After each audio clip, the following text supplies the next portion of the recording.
Here's the project source shower head.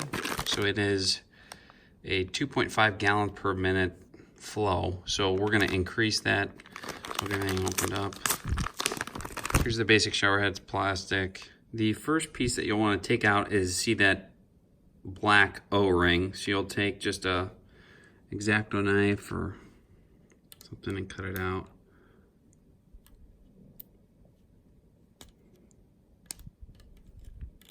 And that just pops out just like that.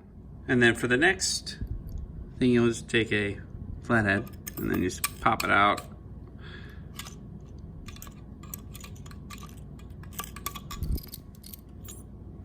So there's the two pieces, and then you can see it's going right into the shower head. So I'll get it installed and show how it works.